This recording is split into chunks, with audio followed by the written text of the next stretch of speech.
বারুইপুরে 12 বছরের নাবালিকার ধর্ষণের পর খুন। প্রশাসন একদিকে মুখ্যমন্ত্রী শুভেন্দু অধিকারী বলছে আইনের শাসন চলবে, এটাই আইনের শাসন, এটাই আইনের শাসন চলবে। বিধানসভায় একরকম ভাষণ আর আপনার এলাকায় আপনার কার্যকর্তাদের একরকম ভূমিকা, এটা আইনের শাসন নয়, এটা আসলে বিজেপির গুন্ডারাজের শাসন। অধিকারী মুখ্যমন্ত্রী হয়েছেন, ভালো কথা, তিনি ওখানে দাঁড়িয়ে একটা কথা উচ্চারণ করেছিলেন, এই রকম রেপ যখন হবে অবাধে আমরা গুলি করব।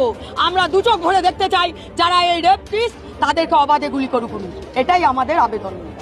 দক্ষিণ চব্বিশ পরগনার বারুইপুরের ধপধপি 2 নম্বর গ্রাম পঞ্চায়েতের সূর্যপুর হাট এলাকায় 12 বছরের এক নাবালিকার মৃত্যুকে ঘিরে চাঞ্চল্য ছড়িয়েছে। পরিবারের অভিযোগ, নাবালিকাকে ধর্ষণের পর শ্বাসরোধ করে খুন করা হয়েছে। পরিবার সূত্রে জানা গিয়েছে, শনিবার বিকেল প্রায় 4টা নাগাদ বাড়ি থেকে দোকানে বেরিয়েছিল ওই নাবালিকা। এরপর থেকেই সে নিখোঁজ ছিল। পরিবারের অভিযোগ, 4 জন অভিযুক্ত তাকে জোর করে তুলে নিয়ে যায়। রবিবার সকালে বাড়ি থেকে কিছুটা দূরের একটি পুকুর থেকে নাবালিকার দেহ উদ্ধার হয়। প্রাথমিক তদন্তে বারুইপুর থানার পুলিশের সন্দেহ শ্বাসরোধ করে খুন করা হয়ে থাকতে পারে। ঘটনার প্রতিবাদে রবিবার সকাল থেকে সূর্যপুর হাট এলাকায় বিক্ষোভে সামিল হন স্থানীয় বাসিন্দারা। অভিযুক্তদের দ্রুত গ্রেফতার ও দৃষ্টান্তমূলক শাস্তির দাবিতে দেহ আটকে রেখে বিক্ষোভ দেখান উত্তেজিত জনতা। পুলিশ ঘটনার তদন্ত শুরু করেছে। এখানে এসেছি একটা ছোট্ট নাবালিকা, এখানে কোনো ধর্ম নয়, বন্ধন নয়, রাজনীতি নয়। আমরা চাই যেখানে এই রকম অত্যাচার হচ্ছে সেই অত্যাচারটা কিভাবে করলো, তারা কারা করলো, তাদের দৃষ্টান্তমূলক শাস্তি হোক। আমি অফিসারের সঙ্গে কথা বলেছি, উনি বাবার সঙ্গে কথা বলতে চেয়েছেন।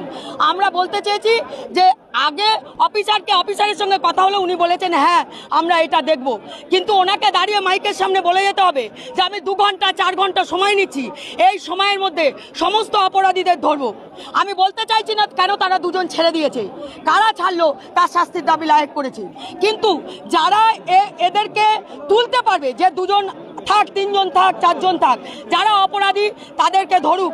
2 ঘন্টা হোক 4 ঘন্টার মধ্যে পুলিশকে এখানে কথা দিয়ে যেতে হবে অফিসারকে মাইকের সামনে। আর যদি এই 4 ঘন্টা অতিক্রম হয় আমরা সর্বশক্তি দিয়ে ঝাঁপিয়ে পড়বো ওই থানার সামনে, এটাও অফিসারকে আমি জানিয়েছি। তাহলে আমরা চাই, আমার ঘরের মেয়েরা আর কতদিন ধর্ষিতা হবে? দীর্ঘ 15 বছর আবার এই শুরুয়াত হয়ে গেছে। শুভেন্দু মুখোপাধ্যায় অধিকারী মুখ্যমন্ত্রী হয়েছেন, ভালো কথা, তিনি ওখানে দাঁড়িয়ে একটা কথা উচ্চারণ করেছিলেন, এই রকম রেপ যখন হবে অবাধে আমরা গুলি করব। আমরা দু চোখ ভরে দেখতে চাই যারা এই রেপটিস্ট তাদেরকে অবাধে গুলি করুক, এটাই আমাদের আবেদন। কি হয়েছিল ভাই? ইনি আমাদেরকে খবর দেয়, আমার দাদা, যে এরকম একটা মেয়েকে কাল রাত থেকে পাওয়া যাচ্ছে না।